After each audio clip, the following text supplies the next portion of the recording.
Hello student, good morning. Commerce academy YouTube channel में आपका स्वागत है।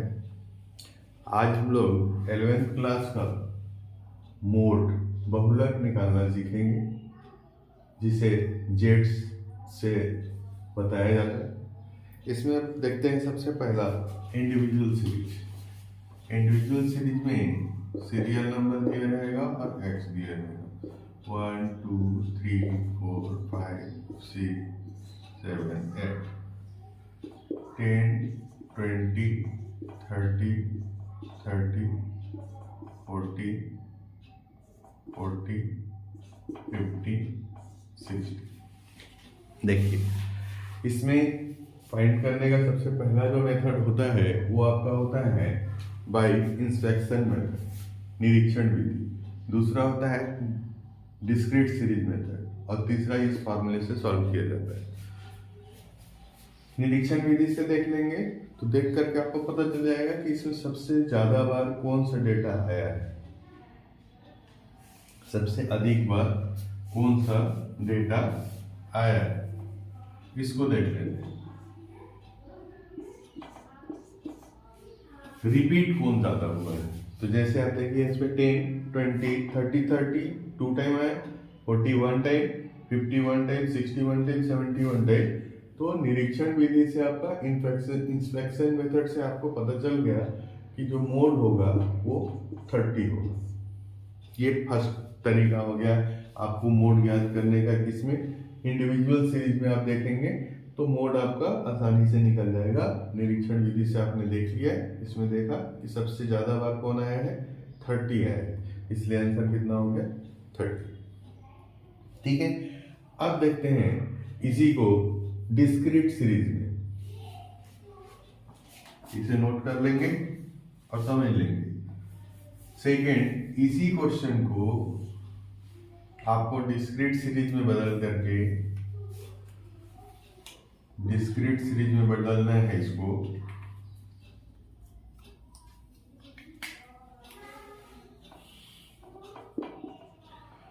डिस्क्रीट सीरीज, इसी क्वेश्चन को डिस्क्रीट सीरीज में चेंज करना है, तो डिस्क्रीट सीरीज में एक्स हो जाएगा और एफ हो जाएगा। अब देखिए एक्स में सबसे पहला ले लेते हैं 10, तो 10 कितने बार आया है यहाँ पर, 1 टाइम आया। फिर 20 कितने बार आया है, 1 टाइम आया है। 30 अब देखिए तो 32 टाइम आया है। 40 1 टाइम, 50 भी 1 टाइम, 60 ये भी आपको 1 टाइम, 70 भी आपको 1 टाइम है। तो आप इसमें देख लीजिए डिस्क्रीट सीरीज में इस इंडिविजुअल सीरीज को हम लोग डिस्क्रीट सीरीज में चेंज कर लिए, व्यक्तिगत श्रेणी को खंडित श्रेणी में बदल लिए। खंडित श्रेणी में बदलने के बाद हम देखेंगे तो देखने से पता चल रहा है कि सबसे बड़ी फ्रीक्वेंसी कौन सी है, 2। ये पूरा 1 1 1 आया है, बट इसमें कितना आया है, 2, इसलिए हमारा जो जेड होगा वो आंसर कितना हो जाएगा, 30। क्लियर है? तो आप देख लिए इजी तरीके से इसको निकाला जा सकता है। सीरियल नंबर है, एक्स है, इससे आप डिस्क्रीट सीरीज बना लीजिए। डिस्क्रीट सीरीज बनाने के बाद आप क्या करेंगे, सबसे बड़ी जो फ्रीक्वेंसी है वो आपका क्या हो जाएगा, आंसर हो जाएगा। ठीक है,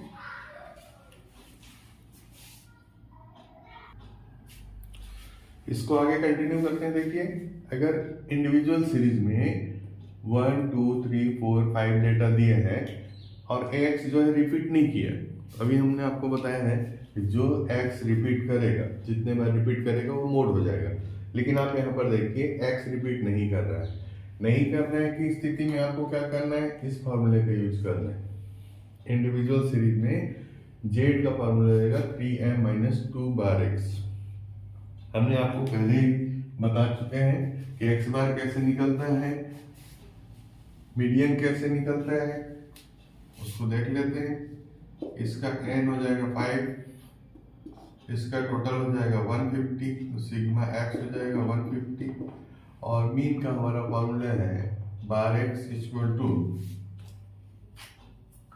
summation x by n, summation x by n, ये मेरा फॉर्मूला है। तो बार x हमारा निकल आएगा 150/5 ये मेरा आ गया 30। अब हमें मीडियन निकालना है। मीडियन निकालने के लिए small m the size of n+1/2 item बताए हैं हम आपको, इस फॉर्मूले का यूज करेंगे। द साइज ऑफ n हो गया आपका 5+1/2,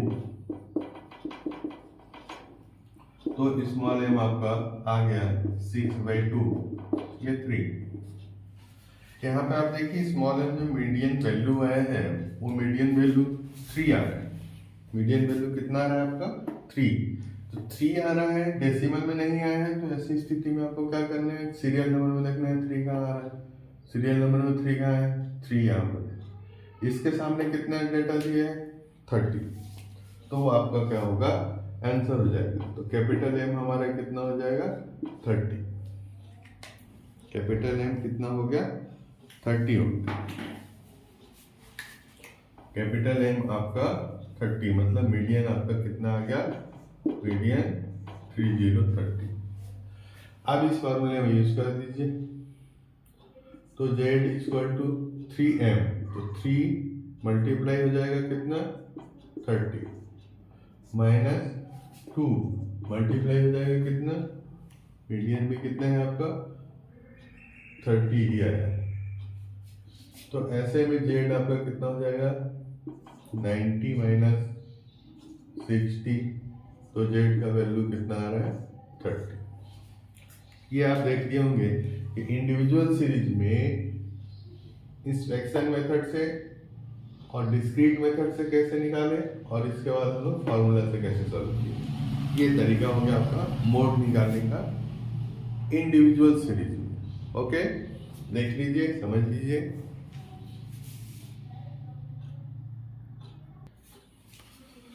आइए देखते हैं डिस्क्रीट सीरीज। डिस्क्रीट सीरीज में दो मेथड से आप निकालेंगे, इंस्पेक्शन मेथड और दूसरा ग्रुपिंग मेथड से। इंस्पेक्शन मेथड से निकालेंगे और दूसरा ग्रुपिंग समूहीकरण विधि से। पहले देख करके पता करेंगे और फिर दूसरा क्या करेंगे हम लोग समूह से निकालेंगे, समूहीकरण से निकालेंगे। तो आप देख लीजिए, इसमें इसका रूल यह होता है डिस्क्रीट सीरीज का, इसे खंडित श्रेणी कहा जाता है। ये खंडित श्रेणी है। ये कौन सा सीरीज है, खंडित श्रेणी। पहले भी हम आपको बता चुके हैं कि इसका पहचान क्या होता है, एक्स और एफ होता है। तो खंडित श्रेणी, इसमें आप देखिए सबसे बड़ी फ्रीक्वेंसी कौन सी है। फ्रीक्वेंसी यदि है एफ, तो आप देखिए 5, 6, 8, 7, 9, 8, 10। सबसे हाईएस्ट फ्रीक्वेंसी कौन सा आ गया, 10 आ गया। तो आपका मोड जो है निरीक्षण विधि से आपका पता चल जाएगा कि मोड हमारे कितना होगा, 40। जो सबसे बड़ी फ्रीक्वेंसी है उसके सामने वाले डेटा को हम लोग क्या बोल देते हैं, मोड। समझ में आ गया होगा ये पहला मेथड क्या है इसका।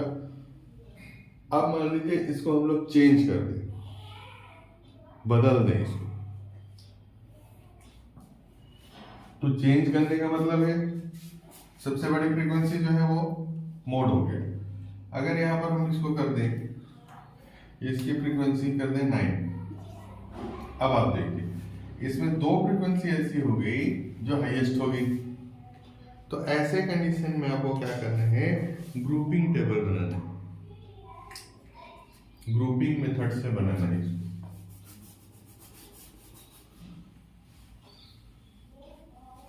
ग्रुपिंग टेबल से इसको बनाएंगे। जब दो फ्रीक्वेंसी अधिक हो गई तो ऐसी स्थिति में ग्रुपिंग टेबल बनेगा। देख लीजिए, ग्रुपिंग टेबल बनाना है अब हम लोग को। ग्रुपिंग टेबल बनाने के लिए पहला कॉलम तो x का हो जाएगा, ये x। दूसरा कॉलम f, यहां से काउंटिंग शुरू करेंगे। ये 1 number, 2 number, 3 number, 4 number, 5 number, 6 number. Total 6 column बनाने हैं आपको। इसमें टोटल कितने कॉलम बनाएंगे, 6 कॉलम बनाएंगे। फर्स्ट में x लिखने हैं, दूसरा का मतलब फर्स्ट तो यहाँ से फर्स्ट में एफ लिखने हैं, फिर सेकेंड कॉलम, थर्ड कॉलम, ऐसे करके बनेगा। चलिए इसको कॉलम में ही लिख देते हैं ताकि कंफ्यूजन ना हो। First column, 2 column, 3 column, 4 column, 5 column, 6 column, इतने कॉलम बना दिए आपने। इसमें आपको एफ लिखना है, इस कॉलम में एफ लिखना है फर्स्ट में। जो डेटा दिए हैं हमारे पास उसको लिख लीजिए 8, 9, 10, 11, 12, 13, 14, ये आपने लिख लिया। दूसरे कॉलम में फ्रीक्वेंसी लिखना है 5, 6, 8, 7, 9, फिर से और 9, ये। अब ग्रुपिंग टेबल को बनाते कैसे, इसको बहुत अच्छे से सीखेंगे स्टेप बाय स्टेप। मैं आपको बता रहा हूँ, एक बार सीखेंगे आप सीख जाएंगे, समस्या नहीं है फिर इसमें। देखिए ध्यान से देखिए, फर्स्ट कॉलम फ्रीक्वेंसी लिखने हैं, दूसरे कॉलम में इसका पेयर बनाना है, 2 का पेयर बनाना है। सेकंड कॉलम में कितने का पेयर बनाना है, कितने फ्रीक्वेंसी का, 2 का। तो 5, 6 ऐड कर दीजिए, 11 हो गया। 8 और 7 का पेयर बनाएंगे, 15 हो गया। 9 और 8 का पेयर बनाएंगे, 17 हो गया। अब आप देखिए, आपको पेयर जो बनाना है सीख लीजिए। पहला में कितना करेंगे फ्रीक्वेंसी, दूसरे में कितना करेंगे, 2 का पेयर बनाना है। दूसरे में क्या करना है, 2 का पेयर बनाना है। अब मान लीजिए यहाँ एक छूट गया, कोई बात नहीं, छोड़ दीजिए उसको। थर्ड कॉलम में 1 को छोड़ना है, 2 का पेयर बनाना है आपको। ऊपर का 5 छोड़ दीजिए, 6 और 8 का पेयर बनाइए, 6 और 8, 14 हो जाएगा। इसके बाद 7 और 9 का पेयर बनाएंगे, क्योंकि 8 तो उसमें शामिल हो गया है, ये 16 हो गया। फिर 7, 9 हो गया, 8 और 9 का बनाएंगे। अभी देखिए नीचे से नहीं छोड़ रहा है क्योंकि हमने ऊपर से छोड़ दिया है, ये 17 हो जाएगा। इसका टोटल 70। फिर से रिपीट कर देता हूं, देखिए सेकेंड कॉलम में 2 का पेयर बनाना है, 5, 6 जोड़े 11, 8 और 7 जोड़े 15, 9, 8 जोड़े 70। थर्ड कॉलम में है तो ऊपर का 1 छोड़ना है, 2 का पेयर बनाना है। तो 6 और 8 जोड़े, ये 7, 9 टोटल किए तो 16, 8 और 9 टोटल किए तो 70। ठीक है।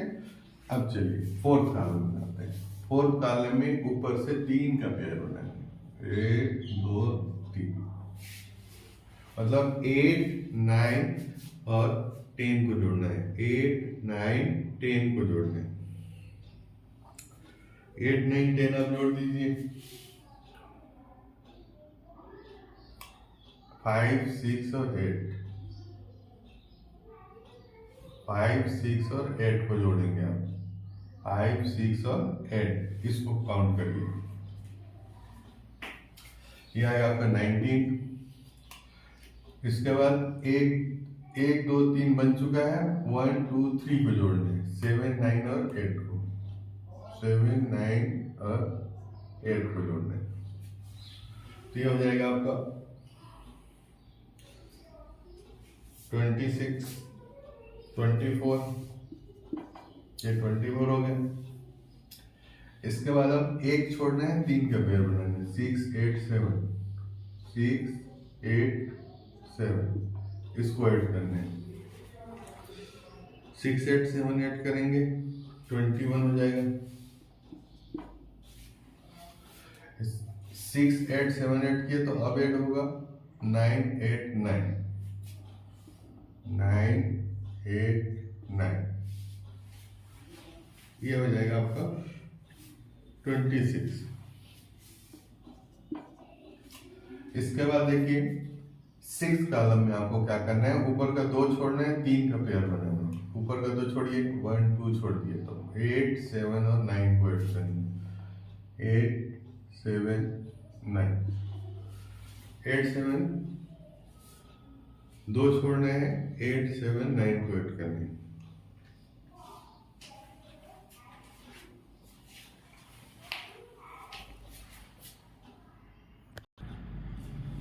देख लीजिए, फिर से रिपीट कर देते हैं। एक्स एफ देखिए, दूसरे कॉलम में दो दो का पेयर बनाना है।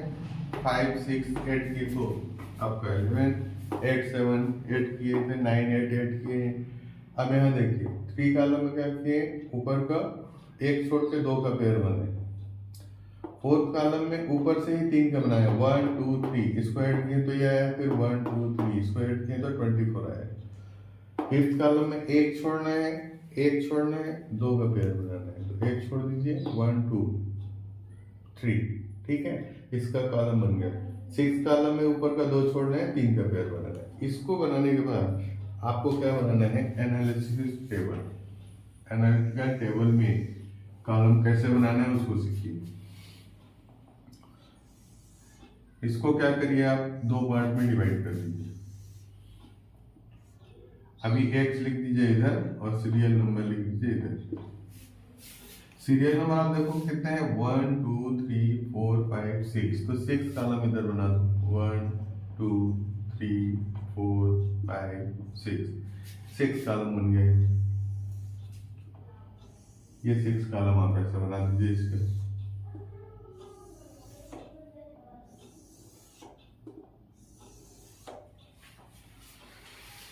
जितने आपके पास एक्स दिए हैं वो एक्स उस कॉलम में लिखिए। 8 9 10 11 8 9 10 11 12 13 और 14, ये एक कॉलम बन जाएंगे आपके। इस तरीके से कॉलम आप बना लीजिए। ये हो गया हमारा। यहाँ पर आप क्या काम करो, पहला कॉलम में जो है एफ में सबसे हाईएस्ट फ्रीक्वेंसी जो है उसको सर्कल करो। ये हाईएस्ट फ्रीक्वेंसी है, इसमें हाईएस्ट कितना है 17 है, इसमें हाईएस्ट कितना है 17 है, इसमें कौन सा हाईएस्ट है 24, इसमें 26, इसमें तो एक ही है तो यही हाईएस्ट है। इसको पहले सर्कल कर दिए। अब आप देखिए कि एनालिटिकल टेबल को बनाना कैसे, एनालिसिस टेबल कैसे बने। फर्स्ट कॉलम आप देखो, फर्स्ट कॉलम में 9 9 2 टाइम दिया है, एक 9 दिया है 12 के सामने, एक 9 दिया है 14 के सामने, तो 12 और 14 ये फर्स्ट कॉलम में आएंगे। अच्छे से सीखिए इसको। फर्स्ट कॉलम में है तो आपका 12 और 9, तो 12 के सामने एक टिक का निशान लगाइए और 14 के सामने टिक का निशान लगाइए। जो हाईएस्ट फ्रीक्वेंसी है उसके लिए यहाँ पे टिक का निशान लगा लीजिए। दूसरा कॉलम में आ जाओ। दूसरा कॉलम जो है 17 है, तो 9 और 8 को मिलकर बने, मतलब 12 और 13 में टिक होगा। दूसरे कॉलम में 12 में और 13 में टिक होगा।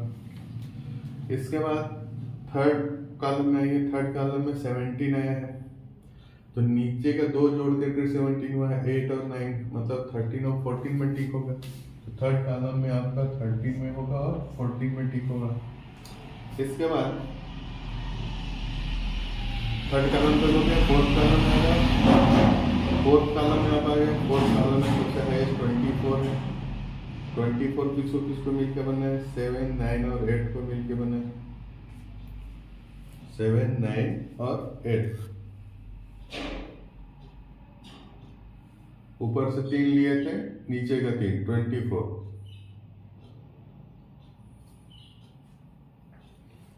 तो आगे देखिए आप इसमें फोर्थ कॉलम में आपका फोर्थ कॉलम ये है। फोर्थ कॉलम में आप देखिए यहाँ पर 3 आए, 1 2 3, इसका टोटल ये है, और 1 2 3 इसका टोटल ये है। तो 7 के सामने कितना है 11, 12 और 13 में टिक होगा।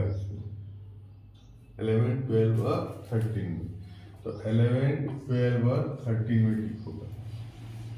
फिर नेक्स्ट देखिए अगला जो कॉलम है, हम लोग फोर्थ कॉलम तो हो गया। फिफ्थ कॉलम में 26 है, तो ये किसको मिलकर बना है 9 8 और 9, तो किसी के सामने है 12 13 14, तो आप फिफ्थ कॉलम में आएंगे 12 13 और 14 में टिक करेंगे।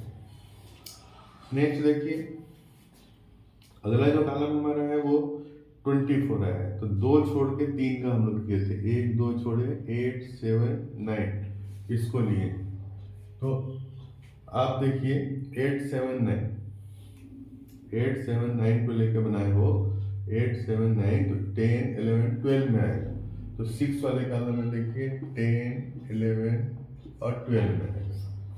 अब आप यहाँ पर देख लो सबसे ज्यादा टिक किस कॉलम में है। ये एनालिसिस हो गया। फर्स्ट कॉलम जो पहला जो डेटा है उसमें तो 0 है, 9 में भी 0 है, 10 में भी 0 है, 10 में 1 आ गया आपका, 11 में 2 है, 1 2 3 4 5, 12 में 5 आए, 1 2 3 4, 13 में 4 आए, 1 2 3, 14 में 3 आए। ये ग्रुपिंग टेबल बनाने के बाद जब आप एनालिसिस कर लेते हो तो आपको पता चल जाता है कि किस कॉलम में सबसे ज्यादा टिक का निशान है। सबसे ज्यादा टिक का निशान किस में है हमारा 12 में, इसलिए यहाँ पर मोड कितना हो जाएगा 12। समझ में आ गया। चलिए फिर से हम रिपीट कर देते हैं आपका। यहाँ पर एनालिसिस टेबल बनाने से पहले आपको ग्रुपिंग टेबल बनाना है। फ्रीक्वेंसी लिखो, 2-2 का पेयर बनाओ, इस कॉलम में 1 छोड़ के 2 का पेयर बनाओ, फोर्थ कॉलम में ऊपर से 3-3 का पेयर बनाओ, फिफ्थ कॉलम में 1 छोड़ के 3 का पेयर बनाओ और सिक्स्थ कॉलम में 2 छोड़ के 3 का पेयर बनाओ। इस तरीके से आप क्या करेंगे, ग्रुपिंग टेबल जब बन जाए तो जो सबसे बड़ा फ्रीक्वेंसी या आइटम है उसको सर्कल कर लीजिए। सर्कल करके हमको ये पता चलता है कि इसी को यहाँ पे टिक करना है। तो पहला जो कॉलम था इसमें 9 बड़ा था, 12 बड़ा था और 14 बड़ा था, तो यहाँ 12 और 14 में टिक हो गया। फिर यहाँ पे देखिए 2, दूसरे कॉलम में 9 8 को मिलकर बना, मतलब 12 और 13 है, जिसमें 12 13 में टिक हो गया। इसी तरीके से सारे को टिक आउट करके आप टोटल करके देख लेंगे कि किस में आपका आ रहा है, वो आपका क्या हो जाएगा, इसका मोड निकल जाएगा। क्लियर है।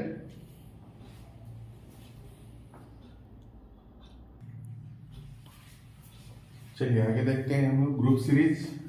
इससे आपका ये पूरा मोड का कैलकुलेशन निकालने का सारे मेथड हो जाएंगे।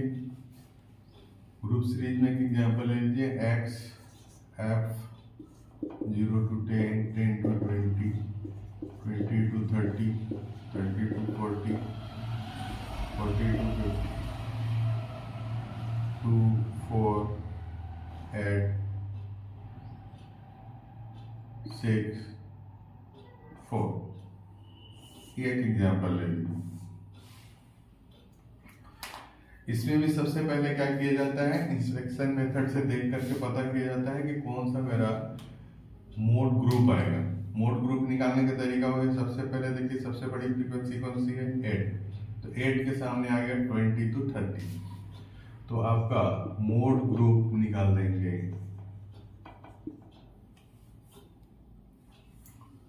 मोड ग्रुप जो निकल जाएगा वो निकल जाएगा 20 to 30, जिसको बहुलक समूह कहते हैं। मतलब आंसर जो है इसी के बीच में आएगा, बहुलक समूह। अब मोड ग्रुप जब आप निकाल लिए तो इसके लिए एक फॉर्मूला होता है जिससे मोड फाइंड करेंगे आप। Z = L1 + F1 - F0 upon 2F1 - F0 - F2 × I। ये आपका फॉर्मूला है मोड निकालने का। इस फॉर्मूले से आपको क्या करना है, मोड फाइंड करना है। ग्रुप निकले हैं तो ये हो जाएगा आपका L1, ये हो जाएगा L2। कॉमन फैक्टर I निकाल लेंगे, L2 - L1, तो आपका हो जाएगा 30 - 20, ये आ गया 10। ये कॉमन फैक्टर आ गया, I आ गया। अब इस फॉर्मूले में रखने हैं Z = L1 देखिए कितने 20, यहाँ रख दीजिए 20 प्लस F1 कितने, जो आप क्वेश्चन बनाते रहेंगे उसके सामने की फ्रीक्वेंसी F1 होगा, पहले की फ्रीक्वेंसी F0 और बाद की फ्रीक्वेंसी F2। इसको अच्छे से याद रखिए, F1 F0 F2। अब इसको चलिए देख लेते हैं। F1 हमारा है 8 - F0 है 4 अपॉन 2f1 मतलब 8 इंटू 2 हो जाएगा, माइनस f0 कितने हैं 4 है, और f2 कितने हैं 6, मल्टीप्लाई रहेगा 10। आसान है, इससे भी निकालना। 20 प्लस 8 4 माइनस कर दीजिए, 4 आ गया, मल्टीप्लाई 10 हो जाएगा। इधर क्या करके यहाँ पर 16 माइनस 10, 4 4 4 6 10 माइनस कर देंगे। z equal to 20 plus 40 upon 6, z का वैल्यू आपका आ जाएगा 20 प्लस 40 में 6 से डिवाइड कर दीजिए, 6.66 आ रहा है डिवाइड करने से, 6.66। इस तरीके से आप मोड देखें तो आपका कितना आ गया 26.66। और ये जो आंसर आएगा इसको आपको देखते हैं कि इस ग्रुप के अंदर आना चाहिए। अगर इस ग्रुप के अंदर नहीं आता है तो उसके लिए एक अलग फॉर्मूला है, वो अगले क्लास में देखेंगे उसको। सिंपल तरीके से तो आप मोड इस ऐसे निकालेंगे। अगर ग्रुप निकालने में आपको प्रॉब्लम हो तो अभी जो हमने डिस्क्रीट सीरीज में आपको ग्रुपिंग टेबल और एनालिसिस टेबल समझाया है, ग्रुपिंग टेबल और एनालिसिस टेबल जो हमने आपको समझाया है, उस तरीके से इसका भी ग्रुप आप निकाल सकते हैं। और ग्रुप निकालने के बाद फिर आप क्या करिए, जो ग्रुप निकल गया इस फॉर्मूले को अप्लाई कर दीजिए और इसके आंसर आपका आ जाएगा। Okay, thank you.